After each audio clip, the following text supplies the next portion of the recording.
ನಾನು ನಿಮ್ಮ ಅನುಷಿತ್ ದೇವರ್ನಾವ್ಗಿ ಅನುಷಿತ್ ಪಾಲಿಟಿ ಕ್ಲಾಸಸ್ಗೆ ಸ್ವಾಗತ.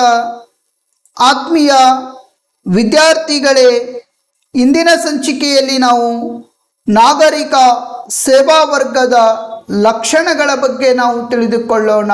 ನಾಗರಿಕ ಸೇವಾ ವರ್ಗದ ಲಕ್ಷಣಗಳ ಬಗ್ಗೆ ನಾವು ತಿಳಿದುಕೊಳ್ಳೋಣ. ಇದು ಸಹಿತ ಅತಿ ಹೆಚ್ಚು ಬಾರಿ 5 ಅಂಕಕ್ಕೆ ಕೇಳುವಂಥ ಪ್ರಶ್ನೆ. ಎಷ್ಟು ಅಂಕಕ್ಕೆ ಕೇಳುವಂಥ ಪ್ರಶ್ನೆ? 5 ಅಂಕಕ್ಕೆ ಕೇಳುವಂಥ ಪ್ರಶ್ನೆ. ನಾಗರಿಕ ಸೇವಾ ವರ್ಗದ ಲಕ್ಷಣಗಳನ್ನು ವಿವರಿಸಿ ಅಂತ ಅತಿ ಹೆಚ್ಚು ಬಾರಿ ಎಕ್ಸಾಮ್ನಲ್ಲಿ ಕೇಳಿರ್ತಕ್ಕಂಥ ಪ್ರಶ್ನೆಯಾಗಿದೆ. ಈ ನಾಗರಿಕ ಸೇವಾ ವರ್ಗದ ಲಕ್ಷಣಗಳನ್ನು ನಾವು ತಿಳಿಯುವುದಕ್ಕಿಂತ ಪೂರ್ವದಲ್ಲಿ ಇದರ ಹಿನ್ನೆಲೆಯನ್ನು ನಾವು ತಿಳಿದುಕೊಳ್ಳೋಣ. ಈ ನಾಗರಿಕ ಸೇವಾ ವರ್ಗ ಏನೈತಲ್ಲ, ಈ ನಾಗರಿಕ ಸೇವಾ ವರ್ಗದ ಲಕ್ಷಣಗಳನ್ನು ನಾವು ತಿಳಿಯುವುದಕ್ಕಿಂತ ಪೂರ್ವದಲ್ಲಿ ಇದರ ಹಿನ್ನೆಲೆಯನ್ನು ನಾವು ತಿಳಿದುಕೊಳ್ಳೋಣ. ಈ ನಾಗರಿಕ ಸೇವಾ ವರ್ಗಕ್ಕೆ ಅವಕಾಶ ಮಾಡಿಕೊಟ್ಟಿರ ಲಂಡನ್ನಿನಲ್ಲಿ ನಾಗರಿಕ ಸೇವಾ ವರ್ಗಕ್ಕೆ ಯಾವಾಗ ಪರೀಕ್ಷೆ ಮಾಡಲಾಯಿತು? ಭಾರತದೊಳಗೆ ನಾಗರಿಕ ಸೇವಾ ಅನ್ನುವಂಥ ವ್ಯವಸ್ಥೆ ಯಾವಾಗ ಆರಂಭ ಮಾಡಿದರು?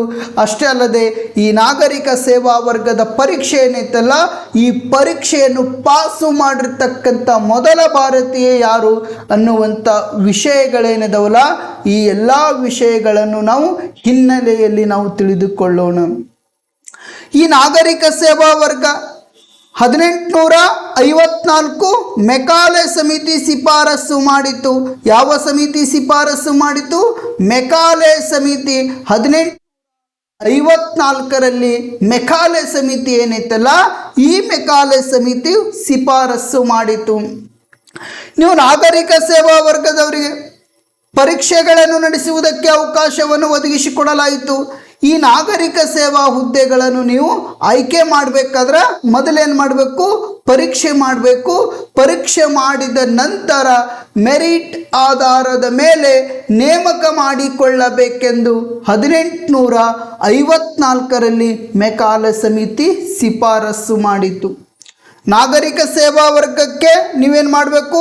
ಪರೀಕ್ಷೆ ಮಾಡಬೇಕು.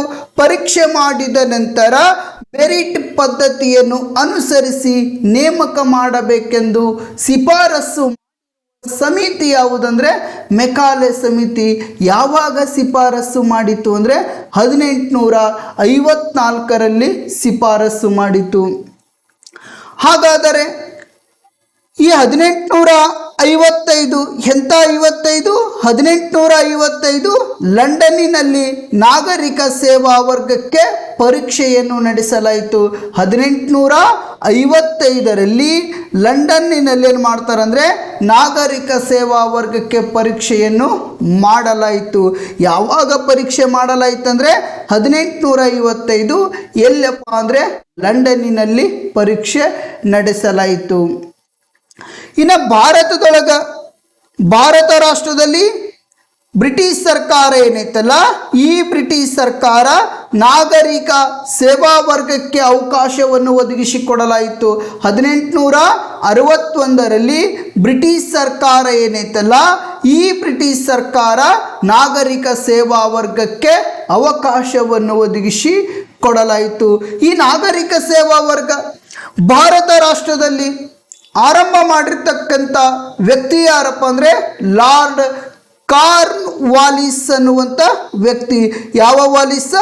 ಲಾರ್ಡ್ ಕಾರ್ನ್ ವಾಲಿಸ್ ಅನ್ನುವಂಥ ವ್ಯಕ್ತಿ ಏನದನಲ್ಲ, ಈ ಲಾರ್ಡ್ ಕಾರ್ನ್ ವಾಲಿಸ್ರವರು ಭಾರತ ರಾಷ್ಟ್ರದಲ್ಲಿ ಭಾರತ ನಾಗರಿಕ ಸೇವೆ ಅನ್ನುವುದು ಪ್ರಾರಂಭಿಸಿದರು. ಭಾರತ ರಾಷ್ಟ್ರದಲ್ಲಿ ಭಾರತೀಯ ನಾಗರಿಕ ಸೇವೆಯನ್ನು ಯಾವಾಗ ಆರಂಭಿಸಿದರು ಅಂದರೆ 1861ರಲ್ಲಿ ಆರಂಭಿಸಿದರು. ಯಾರು ಆರಂಭಿಸಿದರು ಅಂದರೆ ಲಾರ್ಡ್ ಕಾರ್ನ್ ವಾಲಿಸ್ ಅನ್ನುವಂಥ ವ್ಯಕ್ತಿ.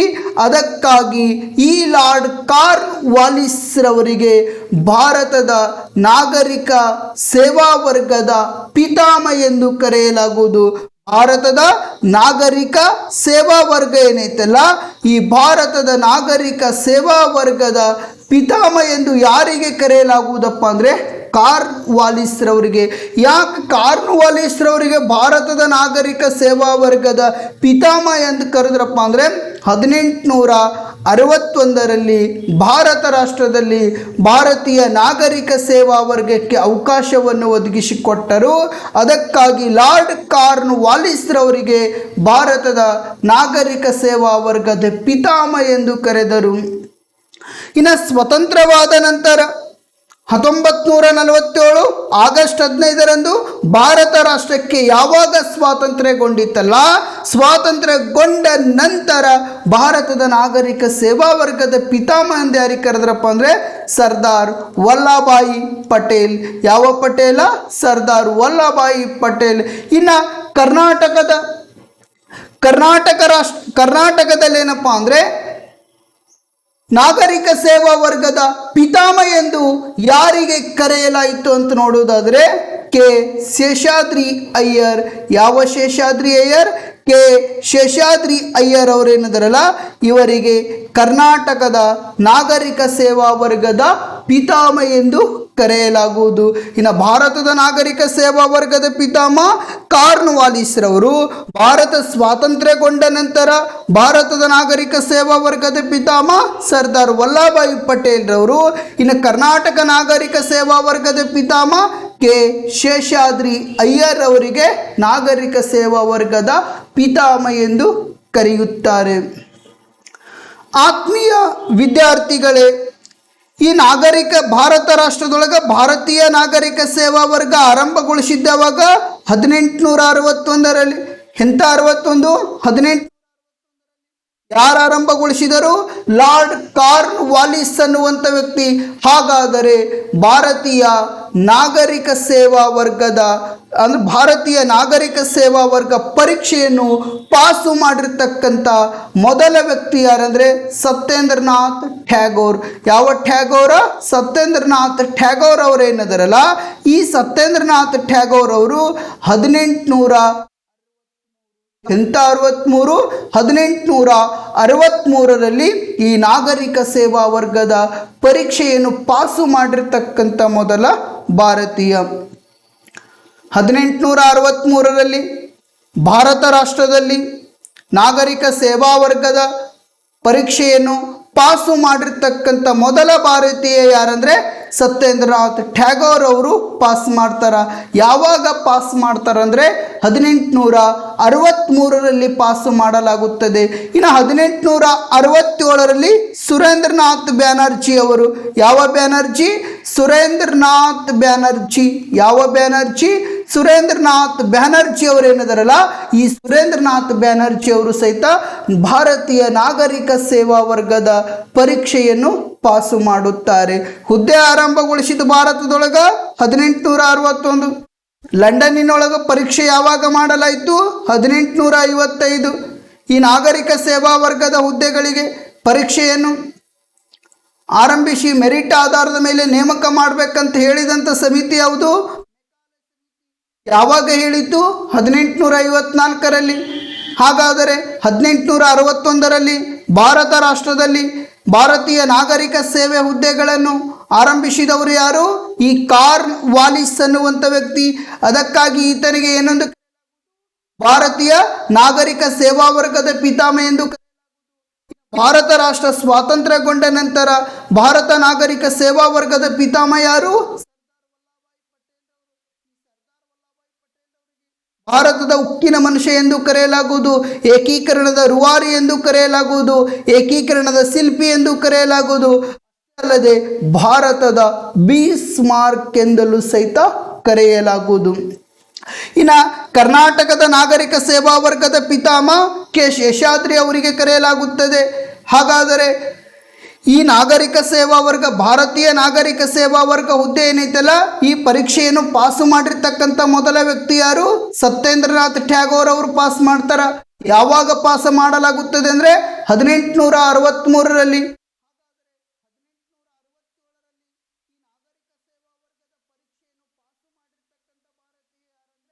ಸುರೇಂದ್ರನಾಥ್ ಬ್ಯಾನರ್ಜಿ ಅವರು ಪಾಸು ಮಾಡುತ್ತಾರೆ. ಇಷ್ಟೇನಪ್ಪ ಅಂದ್ರೆ ಇದರ ಹಿನ್ನೆಲೆ. ನೆಕ್ಸ್ಟ್ ಏನಪ್ಪಾ ಅಂದರೆ ನಾಗರಿಕ ಸೇವಾ ವರ್ಗ. ಯಾವ ಸೇವಾ ವರ್ಗ?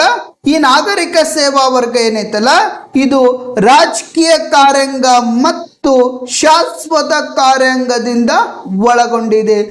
ನಾಗರಿಕ ಸೇವಾ ವರ್ಗ ಏನೈತಲ್ಲ ಈ ನಾಗರಿಕ ಸೇವಾ ವರ್ಗ ರಾಜಕೀಯ ಕಾರ್ಯಾಂಗವನ್ನು ಒಳಗೊಂಡಿದೆ ಮತ್ತು ಶಾಶ್ವತ ಕಾರ್ಯಾಂಗವನ್ನು ಒಳಗೊಂಡಿದೆ.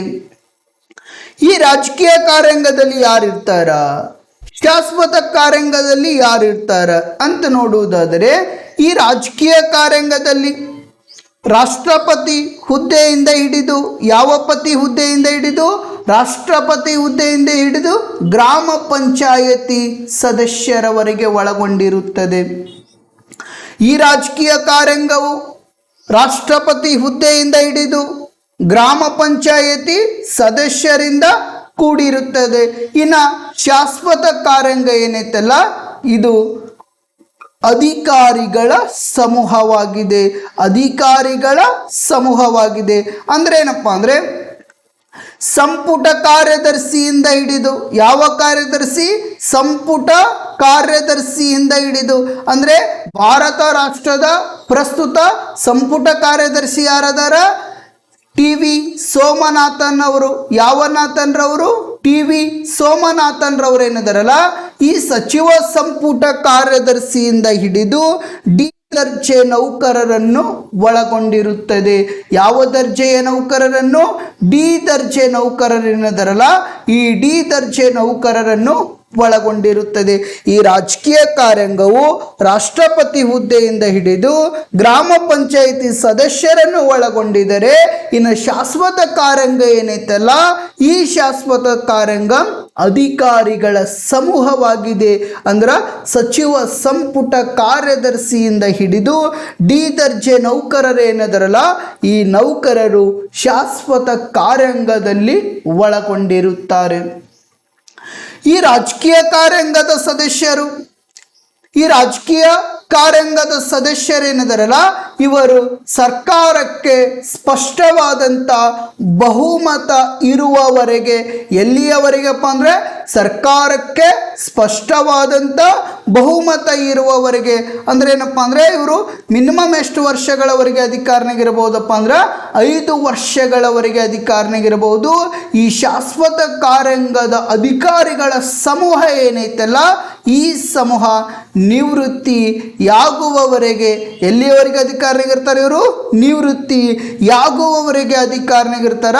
ಈ ಶಾಶ್ವತ ಕಾರ್ಯಾಂಗದ ಅಂದರೆ ಶಾಶ್ವತ ಕಾರ್ಯಾಂಗದಲ್ಲಿ ಸೇವೆ ಸಲ್ಲಿಸುವಂಥ ಅಧಿಕಾರಿಗಳ ಸಮೂಹ ಏನೈತಲ್ಲ ಈ ಸಮೂಹ ರಾಜಕೀಯ ಕಾರ್ಯಾಂಗದ ಅಧೀನಕ್ಕೆ ಒಳಪಟ್ಟು ಕಾರ್ಯನಿರ್ವಹಣೆ ಮಾಡಬೇಕಾಗುತ್ತದೆ.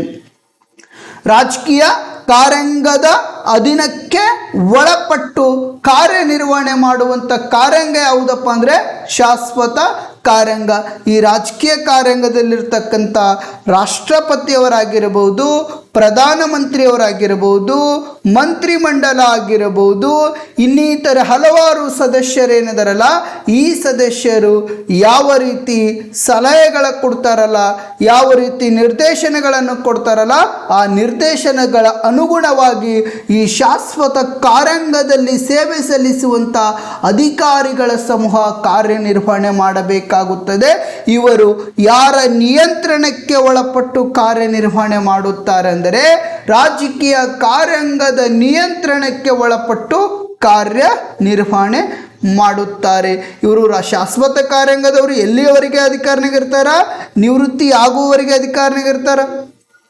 ಈ ಶಾಶ್ವತ ಕಾರ್ಯಾಂಗದ ಅಧಿಕಾರಿಗಳಿಗೆ ಯಾರು ನೇಮಕ ಮಾಡ್ತಾರ? ಸರ್ಕಾರ ನೇಮಕ ಮಾಡ್ತೈತಿ ಇವರಿಗೆ. ಹಾಗಾದರೆ ಇಲ್ಲಿ ರಾಜಕೀಯ ಕಾರ್ಯಾಂಗದಲ್ಲಿರ್ತಕ್ಕಂಥ ಇಲ್ಲೇನದಾರಲ್ಲ ಇವರಿಗೆ ಯಾರು ನೇಮಕ ಮಾಡ್ತಾರ? ಜನರೇನಪ್ಪ ಅಂದ್ರೆ ಆಯ್ಕೆ ಮಾಡ್ತಾರೆ ಇವರಿಗೆ. ಈ ಶಾಶ್ವತ ಕಾರ್ಯಾಂಗದ ಅಂದರೆ ಈ ಶಾಶ್ವತ ಕಾರ್ಯಾಂಗದಲ್ಲಿರ್ತಕ್ಕಂಥ ಅಧಿಕಾರಿಗಳ ಸಮೂಹ ಯಾರ ಅಧೀನದಲ್ಲಿ ಇದ್ದುಕೊಂಡು ಕಾರ್ಯನಿರ್ವಹಣೆ ಮಾಡಬೇಕು? ರಾಜಕೀಯ ಕಾರ್ಯಾಂಗದ ಅಧೀನದಲ್ಲಿ ಇದ್ದುಕೊಂಡು ಕಾರ್ಯನಿರ್ವಹಣೆ ಮಾಡಿಕೊಂಡು ಹೋಗಬೇಕು. ಈ ನಾಗರಿಕ ಸೇವಾ ವರ್ಗದ ಲಕ್ಷಣಗಳಲ್ಲಿ ಮೊದಲನೇ ಲಕ್ಷಣ ನಾವು ನೋಡುವುದಾದರೆ ಮೊದಲನೇ ಲಕ್ಷಣ ಯಾವುದಂದ್ರೆ ವೃತ್ತಿ ನಿರತ ವರ್ಗ. ಯಾವ ನಿರತ ವರ್ಗ? ವೃತ್ತಿ ನಿರತ ವರ್ಗ. ನಾಗರಿಕ ಸೇವೆಯು ದಕ್ಷತೆಯಿಂದ ಕೂಡಿರುತ್ತದೆ. ಅಂದ್ರೆ ಈ ನಾಗರಿಕ ಸೇವೆಯಲ್ಲಿ ಸೇವೆ ಸಲ್ಲಿಸುವಂತ ಅಧಿಕಾರಿಗಳ ಸಮೂಹ ಏನೈತಲ್ಲ, ಈ ಅಧಿಕಾರಿಗಳ ಸಮೂಹ ದಕ್ಷತೆಯಿಂದ ಮತ್ತು ಕೌಶಲ್ಯತೆಯಿಂದ ಕೂಡಿರುವ ಸಮೂಹವಾಗಿದೆ. ನಾಗರಿಕ ಸೇವೆಯಲ್ಲಿ ಸೇವೆ ಸಲ್ಲಿಸುವಂತ ಅಧಿಕಾರಿಗಳ ಸಮೂಹ ಏನೈತಲ್ಲ, ಈ ಅಧಿಕಾರಿಗಳ ಸಮೂಹ ದಕ್ಷತೆ ಮತ್ತು ಕೌಶಲ್ಯತೆಯಿಂದ ಕೂಡಿರುವ. ನಾಗರಿಕ ಸೇವೆಯಲ್ಲಿ ಸೇವೆ ಸಲ್ಲಿಸುವಂತ ಅಧಿಕಾರಿಗಳು ಇವರು ಪೂರ್ಣ ಸಮಯದವರೆಗೆ ನಿರಂತರವಾಗಿ ಸೇವೆಯನ್ನು ಸಲ್ಲಿಸುತ್ತಾರೆ. ಈ ಅಧಿಕಾರಿಗಳಿಗೆ ಯಾರು ನೇಮಕ ಮಾಡ್ತಾರಪ್ಪ ಅಂದ್ರೆ ಸರ್ಕಾರ ನೇಮಕ ಮಾಡುತ್ತದೆ. ನಾಗರಿಕ ಸೇವಾ ವರ್ಗದ ಸಿಬ್ಬಂದಿಗಳೇನಿದಾರಲ್ಲ ಅಥವಾ ಅಧಿಕಾರಿಗಳೇನಿದಾರಲ್ಲ, ಈ ಅಧಿಕಾರಿಗಳಿಗೆ ಸರ್ಕಾರ ನೇಮಕ ಮಾಡಲಾಗುತ್ತದೆ. ಇವರು ಎಲ್ಲಿಯವರೆಗೆ ಅಧಿಕಾರನಾಗಿರ್ತಾರಪ್ಪ ಅಂದ್ರೆ ನಿವೃತ್ತಿ ಆಗುವವರೆಗೆ ಅಧಿಕಾರನಾಗಿರ್ತಾರ. ಎಂತಹ ಅಭ್ಯರ್ಥಿಗಳನ್ನು ಆಯ್ಕೆ ಮಾಡಿಕೊಳ್ಳಲಾಗುತ್ತದಪ್ಪ ಅಂದ್ರೆ ಕೌಶಲ್ಯತೆ ಇರುವಂಥ ಅಭ್ಯರ್ಥಿ, ನೆಕ್ಸ್ಟ್ ಪ್ರಬುದ್ಧತೆಯನ್ನು ಹೊಂದಿರತಕ್ಕಂಥ ಅಭ್ಯರ್ಥಿಯನ್ನು ನಮ್ಮ ಸರ್ಕಾರವು ನೇಮಕ ಮಾಡಿಕೊಳ್ಳುತ್ತದೆ. ಇವರು ನಿರಂತರವಾಗಿ ಸೇವೆಯನ್ನು ಮಾಡುತ್ತಾರೆ. ಹರ್ಮನ್ ಫೈನರ್ ಅನ್ನುವಂಥ ವ್ಯಕ್ತಿ, ಹರ್ಮನ್ ಫೈನರ್ ಅಮೇರಿಕ ರಾಷ್ಟ್ರದಲ್ಲಿರ್ತಕ್ಕಂಥ ಅಂದ್ರೆ ಈ ಅಮೇರಿಕ ರಾಷ್ಟ್ರ ಏನೈತಲ್ಲ, ಅಮೇರಿಕ ರಾಷ್ಟ್ರದಲ್ಲಿರ್ತಕ್ಕಂಥ ಚಿಕಾಗೋ ಅಂದ್ರೆ ಚಿಕಾಗೋನಲ್ಲಿರ್ತಕ್ಕಂಥ ವಿಶ್ವವಿದ್ಯಾಲಯ. ಯಾವ ವಿದ್ಯಾಲಯ? ಚಿಕಾಗೋನಲ್ಲಿರ್ತಕ್ಕಂಥ ವಿಶ್ವವಿದ್ಯಾಲಯ ಏನೈತಲ್ಲ, ಈ ವಿಶ್ವವಿದ್ಯಾಲಯದಲ್ಲಿ ರಾಜ್ಯಶಾಸ್ತ್ರದ ಪ್ರಾಧ್ಯಾಪಕರಾಗಿ ಕಾರ್ಯನಿರ್ವಹಣೆ ಮಾಡಿದರು. ಯಾರಪ್ಪ ಅಂದರೆ ಈ ಹರ್ಮನ್ ಫೈನರ್ ಅನ್ನುವಂಥ ವ್ಯಕ್ತಿ ಏನದರಲ್ಲ, ಇವರು ಚಿಕಾಗೋ ವಿಶ್ವವಿದ್ಯಾಲಯ. ಯಾವ ವಿದ್ಯಾಲಯ? ಚಿಕಾಗೋ ವಿಶ್ವವಿದ್ಯಾಲಯ ಏನೈತಲ್ಲ, ಈ ಚಿಕಾಗೋ ವಿಶ್ವವಿದ್ಯಾಲಯದಲ್ಲಿ ಹರ್ಮನ್ ಫೈನರ್ ಅನ್ನುವಂಥ ವ್ಯಕ್ತಿ ರಾಜ್ಯಶಾಸ್ತ್ರದ ಪ್ರಾಧ್ಯಾಪಕರಾಗಿ ಸೇವೆಯನ್ನು ಸಲ್ಲಿಸಿದರು. ಈ ಹರ್ಮನ್ ಫೈನರ್ ಅವರ ಪ್ರಕಾರವನ್ನು ನಾವು ನೋಡುವುದಾದರೆ ಖಾಯಂ ಉದ್ಯೋಗ ಹೊಂದಿದ, ಯಾವ ಉದ್ಯೋಗವನ್ನು ಹೊಂದಿದ? ಖಾಯಂ ಉದ್ಯೋಗ ಹೊಂದಿದ, ಸಂಭಾವನೆ ಪಡೆಯುವ ಕೌಶಲ್ಯತೆ ಉಳ್ಳ ವೃತ್ತಿ ನಿರತ ಅಧಿಕಾರಿಗಳ ಸಮೂಹವೇ ನಾಗರಿಕ ಸೇವಾ ವರ್ಗ ಎಂದು ಕರೆದರು. ಚಿಕಾಗೋ ವಿಶ್ವವಿದ್ಯಾಲಯದಲ್ಲಿ ರಾಜ್ಯಶಾಸ್ತ್ರದ ಪ್ರಾಧ್ಯಾಪಕರಾಗಿ ಸೇವೆ ಸಲ್ಲಿಸುತ್ತಿರುವ ಹರ್ಮನ್ ಫೈನರ್ ಅವರೇನು ಹೇಳ್ತಾರಪ್ಪ ಅಂದರೆ, ಈ ನಾಗರಿಕ ಸೇವಾ ವರ್ಗದ ಬಗ್ಗೆ ನೋಡುವುದಾದರೆ ಖಾಯಂ ಉದ್ಯೋಗ ಹೊಂದಿದ, ಸಂಭಾವನೆ ಪಡೆಯುವ ಕೌಶಲ್ಯತೆ ಉಳ್ಳ ವೃತ್ತಿ ನಿರತ ಅಧಿಕಾರಿಗಳ ಸಮೂಹ ಏನೈತಲ್ಲ, ಆ ಅಧಿಕಾರಿಗಳ ಸಮೂಹಕ್ಕೆ ನಾವು ನಾಗರಿಕ ಸೇವಾ ವರ್ಗವೆಂದು ಕರೆಯಲಾಗುವುದು. ಈ ನಾಗರಿಕ ಸೇವಾ ವರ್ಗದಲ್ಲಿ ಯಾವುದೇ ರೀತಿಯ ಗುತ್ತಿಗೆ ಆಧಾರದ ಮೇಲೆ ನೇಮಕ ಮಾಡಂಗಿಲ್ಲ. ಅವ್ರಿಗೇನಪ್ಪ ಅಂದರೆ ನೇರವಾಗಿ ಸರ್ಕಾರವೇ ನೇಮಕ ಮಾಡ್ತೈತಿ. ಅವರಿಗೆ ನಿರ್ದಿಷ್ಟವಾದಂಥ ವೇತನವನ್ನು ಕೊಡಲಾಗುತ್ತದೆ. ಅಷ್ಟೇ ಕೌಶಲ್ಯತೆ ಉಳ್ಳಂಥ ಅಭ್ಯರ್ಥಿಗಳನ್ನು ಆಯ್ಕೆ ಮಾಡ್ಕೊಳ್ತಾರ. ಇಲ್ಲೇನಪ್ಪ ಅಂದ್ರೆ ಈ ಕೌಶಲ್ಯತೆ ಉಳ್ಳಂಥ, ಇಲ್ಲಿ ನಿರಂತರವಾಗಿ ತಮ್ಮ ಕಾರ್ಯವನ್ನು ನಿರ್ವಹಿಸಿಕೊಂಡು ಹೋಗುವಂಥ ಆ ಅಧಿಕಾರಿಗಳ ಸಮೂಹಕ್ಕೆ ನಾವು ನಾಗರಿಕ ಸೇವಾ ವರ್ಗ ಎಂದು ಕರೆಯಲಾಗುವುದು. ಹರ್ಮನ್ ಫೈನರ್ ಅವರು ಏನದರಲ್ಲ, ಇವರು ಚಿಕಾಗೋ ವಿಶ್ವವಿದ್ಯಾಲಯದಲ್ಲಿ ನಮ್ಮ ಪೊಲಿಟಿಕಲ್ ಸೈನ್ಸ್ ಅಂದ್ರೆ ರಾಜ್ಯಶಾಸ್ತ್ರದ ಪ್ರಾಧ್ಯಾಪಕರಾಗಿ ಸೇವೆ ಸಲ್ಲಿಸಿದರು. ಈ ನಾಗರಿಕ ಸೇವಾ ವರ್ಗದ ಎರಡನೇ ಲಕ್ಷಣ ನಾವು ನೋಡುವುದಾದರೆ ಅಧಿಕಾರ ಶ್ರೇಣಿ ಪದ್ಧತಿ. ಯಾವ ಶ್ರೇಣಿ ಪದ್ಧತಿ? ಅಧಿಕಾರ ಶ್ರೇಣಿ ಪದ್ಧತಿ. ಈ ನಾಗರಿಕ ಸೇವಾ ವರ್ಗದಲ್ಲಿ ಅಧಿಕಾರಿಗಳನ್ನು ವಿವಿಧ ಶ್ರೇಣಿಗಳನ್ನಾಗಿ ವಿಂಗಡಿಸಲಾಗಿದೆ. ನಾಗರಿಕ ಸೇವಾ ವರ್ಗದಲ್ಲಿ ಅಧಿಕಾರಿಗಳ ಸಮೂಹ ಏನೈತಲ್ಲ, ಅಧಿಕಾರಿಗಳ ವರ್ಗ ಏನೈತಲ್ಲ, ಈ ಅಧಿಕಾರಿಗಳ ವರ್ಗವನ್ನು ವಿವಿಧ ಶ್ರೇಣಿಗಳಾಗಿ ವಿಂಗಡಿಸಲಾಗಿದೆ. ನಾಗರಿಕ ಸೇವಾ ವರ್ಗದಲ್ಲಿ ಮೇಲಾಧಿಕಾರಿಗಳಂತ ನಾವು ನೋಡಿಕೊಳ್ಳಲಾಗುವುದು ಮತ್ತು ಕೆಳ ಹಂತದ ಅಧಿಕಾರಿಗಳಂತ ನಾವು ನೋಡಿಕೊಳ್ಳಲಾಗುವುದು. ಮೇಲಾಧಿಕಾರಿಗಳು ಯಾವ ರೀತಿ ಆದೇಶಗಳನ್ನು ಕೊಡ್ತಾರಲ್ಲ, ಮೇಲಾಧಿಕಾರಿಗಳು ಯಾವ ರೀತಿ ಸೂಚನೆಗಳನ್ನು ಕೊಡ್ತಾರಲ್ಲ, ಮೇಲಾಧಿಕಾರಿಗಳು ಯಾವ ರೀತಿ ನಿರ್ದೇಶನಗಳನ್ನು ನೀಡ್ತಾರಲ್ಲ, ಅವರ ನಿರ್ದೇಶನಗಳ ಅನುಗುಣವಾಗಿ, ಅವರ ಸಲಹೆಗಳ ಅನುಗುಣವಾಗಿ, ಅವರ ಆದೇಶಗಳನ್ನು ಅನುಗುಣವಾಗಿ ಕೆಳ ಹಂತದ ಅಧಿಕಾರಿಗಳು ತಮ್ಮ ಕಾರ್ಯಗಳನ್ನು ನಿರ್ವಹಿಸಿಕೊಂಡು ಹೋಗುತ್ತಾರೆ. ಮೇಲಾಧಿಕಾರಿಗಳು ನಿರಂತರವಾಗಿ ಕೆಳ ಹಂತದ ಅಧಿಕಾರಿಗಳ ಅಧಿಕಾರಿಗಳೇನದವಲ್ಲ ಅವರನ್ನು ಸದಾ ಗಮನಿಸುವಂಥ ಪ್ರಯತ್ನಗಳನ್ನು ಮಾಡ್ತಾರೆ. ನಾವು ಉದಾಹರಣೆಯಾಗಿ ಗ್ರೂಪ್ ಎ ಅನ್ನುವಂಥ ಅಧಿಕಾರಿಗಳನ್ನು ನೋಡ್ಕೊಳ್ಬಹುದು. ನೆಕ್ಸ್ಟ್ ಗ್ರೂಪ್ ಬಿ ಅನ್ನುವಂಥ ಅಧಿಕಾರಿಗಳನ್ನು ನೋಡ್ಕೊಳ್ಬಹುದು. ಗ್ರೂಪ್ ಡಿ ಅನ್ನುವಂಥ ಅಧಿಕಾರಿಗಳನ್ನು ನೋಡ್ಕೊಳ್ಬಹುದು. ಈ ಮೇಲಾಧಿಕಾರಿಗಳೇನಿದಾರಲ್ಲ ಇವರು ಕೆಳ ಹಂತದ ಅಧಿಕಾರಿಗಳ ಕಾರ್ಯವನ್ನು ನಿರಂತರವಾಗಿ ಗಮನಿಸುತ್ತಾರೆ. ಇವರು ಸರಿಯಾದ ರೀತಿಯಲ್ಲಿ ಕಾರ್ಯನಿರ್ವಹಣೆ ಮಾಡಕತ್ತಾರೋ ಇಲ್ಲೋ, ಇವರು ಸಂವಿಧಾನದ ಚೌಕಟ್ಟಿನ ಅಡಿಯಲ್ಲಿ ಕಾರ್ಯನಿರ್ವಹಣೆ ಮಾಡಕತ್ತಾರೋ ಇಲ್ಲೋ ಅನ್ನುವಂಥ ಎಲ್ಲ ವಿವರ ಸಹಿತ ಗಮನವನ್ನು ಹರಿಸುವವರು ಯಾರಪ್ಪ ಅಂದ್ರೆ ಮೇಲಾಧಿಕಾರಿಗಳು. ಈ ನಾಗರಿಕ ಸೇವಾ ವರ್ಗದಲ್ಲಿ ಮೇಲಾಧಿಕಾರಿಗಳನ್ನು ನಾವು ಕಾಣ್ಕೊಳ್ಬಹುದು, ಕೆಳ ಹಂತದ ಅಧಿಕಾರಿಗಳನ್ನು ನಾವು ಕಂಡುಕೊಳ್ಬಹುದು. ಮೇಲಾಧಿಕಾರಿ ಅವರು ಯಾವ ರೀತಿ ಆದೇಶಗಳನ್ನು ಕೊಡ್ತಾರಲ್ಲ ಆ ಆದೇಶಗಳನ್ನು ಪಾಲಿಸಿಕೊಂಡು ಹೋಗೋರು ಯಾರಂದ್ರೆ ಕೆಳ ಹಂತದ ಅಧಿಕಾರಿಗಳು. ಮೇಲಾಧಿಕಾರಿಗಳು ಕೆಳ ಹಂತದ ಅಧಿಕಾರಿಗಳ ಕಾರ್ಯಗಳೇನಿದಾವಲ್ಲ ಗಮನಿಸುತ್ತಾರೆ. ಯಾರಪ್ಪ ಅಂದ್ರೆ ಈ ಮೇಲಾಧಿಕಾರಿಗಳು. ನೆಕ್ಸ್ಟ್ ಅನಾಮಧೇಯತೆ. ನಾಗರಿಕ ಸೇವಾ ವರ್ಗದ ಲಕ್ಷಣಗಳಲ್ಲಿ ಮೂರನೇ ಲಕ್ಷಣ ಯಾವುದಂದ್ರೆ ಅನಾಮಧೇಯತೆ. ಯಾವ ದೇಯತೆ? ಅನಾಮಧೇಯತೆ.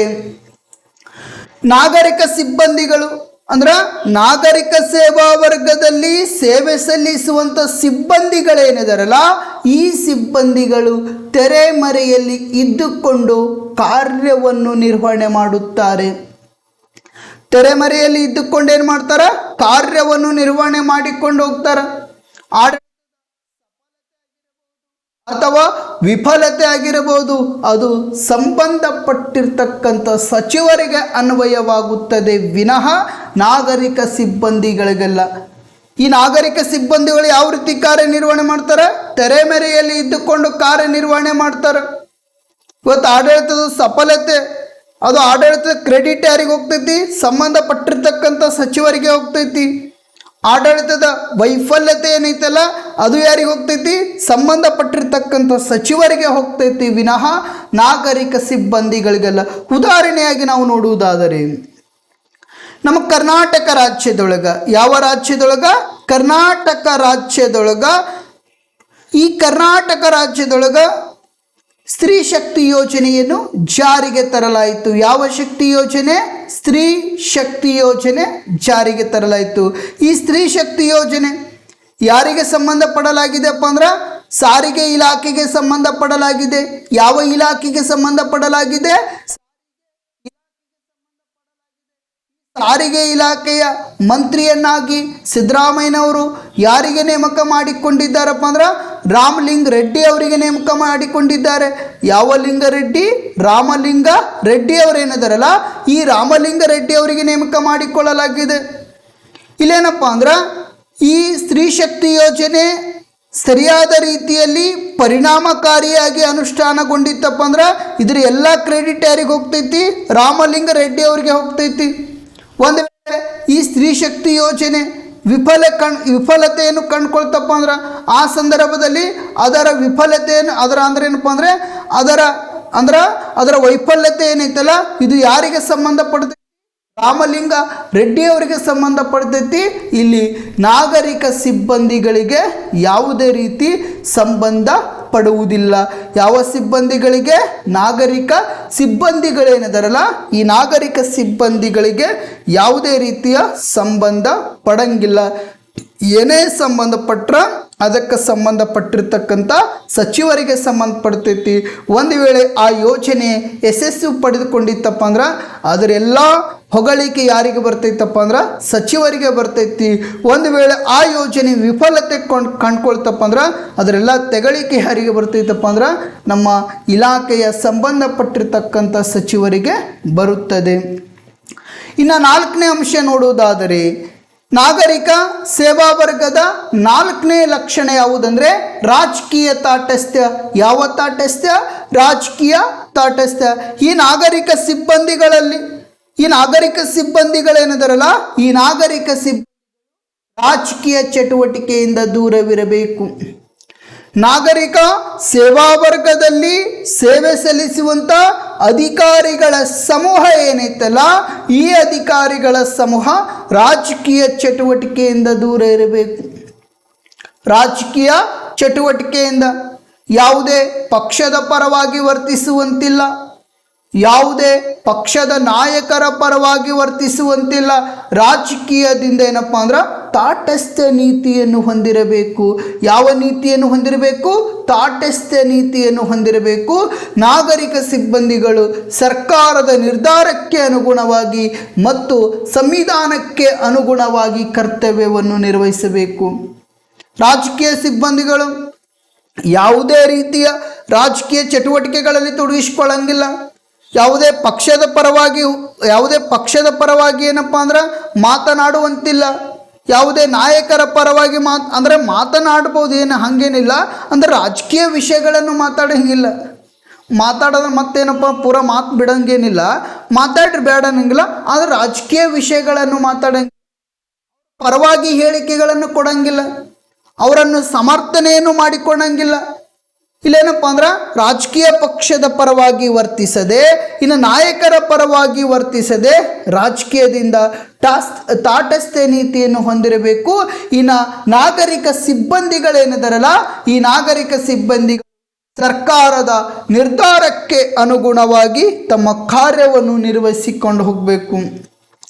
ಈಗ ಉದಾಹರಣೆಯಪ್ಪ ನೋಡುವುದಾದರೆ, ಈಗ ವಿಜಯಪುರ ಜಿಲ್ಲೆಯ ಜಿಲ್ಲಾಧಿಕಾರಿ, ವಿಜಯಪುರ ಜಿಲ್ಲೆಯ ಜಿಲ್ಲಾಧಿಕಾರಿಯವರು, ಯಾವ ಅಧಿಕಾರಿಯವರು? ವಿಜಯಪುರದ ಜಿಲ್ಲಾಧಿಕಾರಿಯವರು. ಅವರು ಯಾವುದೇ ಪಕ್ಷದ ಪರವಾಗಿ ವರ್ತಿಸುವಂತಿಲ್ಲ, ಯಾವುದೇ ನಾಯಕರ ಪರವಾಗಿ ವರ್ತಿಸುವಂತಿಲ್ಲ. ಅವರು ಏನೇ ಕಾರ್ಯನಿರ್ವಹಣೆ ಮಾಡಿದರೂ ಅವರು ಸಂವಿಧಾನದ ಚೌಕಟ್ಟಿನ ಅಡಿಯಲ್ಲೇ ಕಾರ್ಯನಿರ್ವಹಣೆ ಮಾಡ್ಕೊಂಡು ಹೋಗಬೇಕು. ಅವರು ಕಾನೂನಿನ ಚೌಕಟ್ಟಿನ ಅಡಿಯಲ್ಲೇ ಕಾರ್ಯನಿರ್ವಹಣೆ ಮಾಡ್ಕೊಂಡು ಹೋಗಬೇಕು. ಇಲ್ಲ ನಾವೊಂದು ಪಕ್ಷದ ಪರವಾಗಿ ನಾನು ಮಾತಾಡ್ತೀನಿ, ನಾವು ಒಬ್ಬ ವ್ಯಕ್ತಿಯ ಪರವಾಗಿ ನಾನು ಮಾತಾಡ್ತೀನಿ ಅಂದ್ರೆ ನಡೆಯಂಗಿಲ್ಲ. ಅವರೇನಪ್ಪ ಅಂದ್ರೆ ಆ ರಾಜಕೀಯವಾಗಿ ತಾಟಸ್ಥ್ಯ ನೀತಿಯನ್ನು ಅನುಸರಿಸುವುದರ ಜೊತೆಗೆ ಸರ್ಕಾರದ ನಿರ್ಧಾರಕ್ಕೆ ಅನುಗುಣವಾಗಿ ಮತ್ತು ಸಂವಿಧಾನಬದ್ಧವಾಗಿ ಕಾರ್ಯನಿರ್ವಹಣೆಯನ್ನು ಮಾಡಿಕೊಂಡು ಹೋಗಬೇಕು.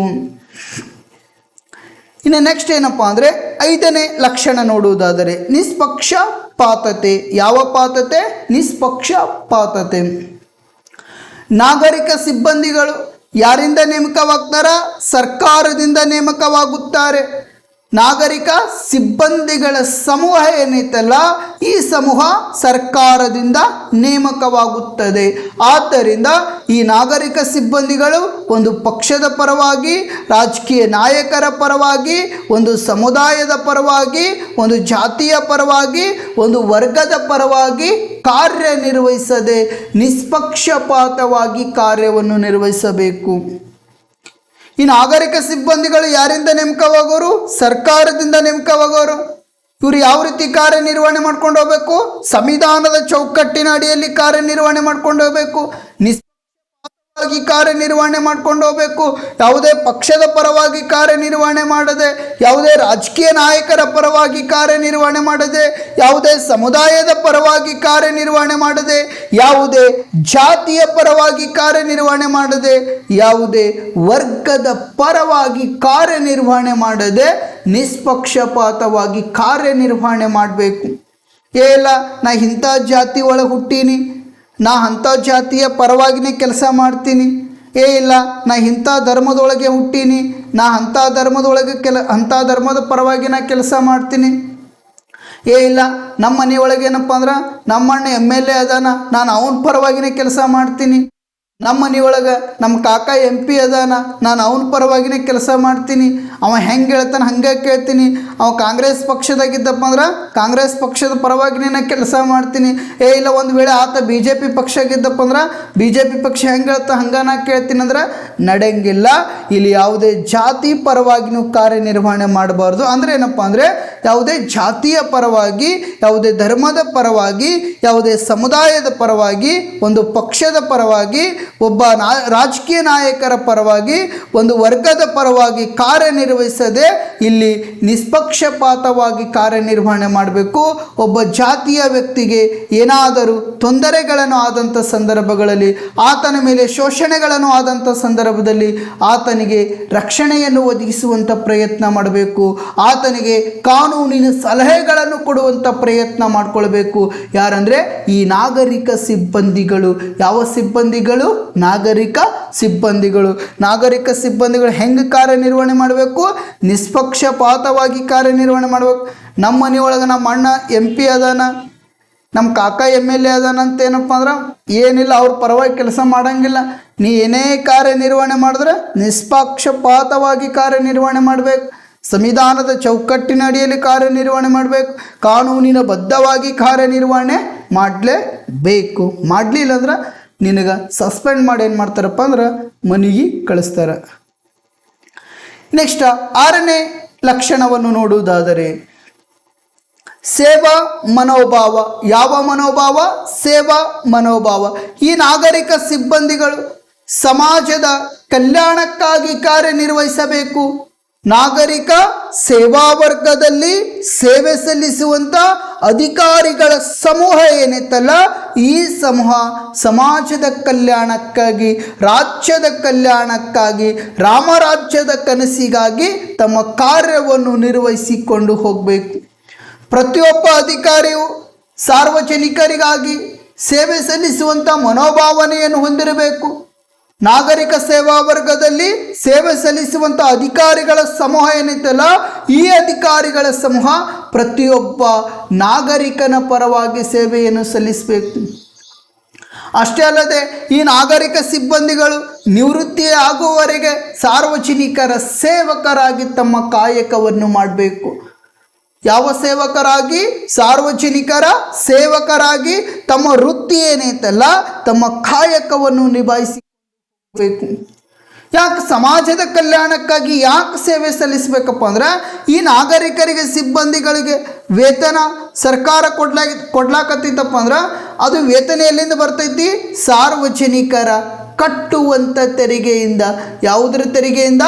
ಸಾರ್ವಜನಿಕರ ಕಟ್ಟುವಂಥ ತೆರಿಗೆ ಏನೈತಲ್ಲ, ಆ ತೆರಿಗೆಯಿಂದ ನಮ್ಮ ಸರ್ಕಾರಗಳು ನಾಗರಿಕ ಸಿಬ್ಬಂದಿಗಳಿಗೆ ವೇತನವನ್ನು ಕೊಡಲಾಗುತ್ತದೆ.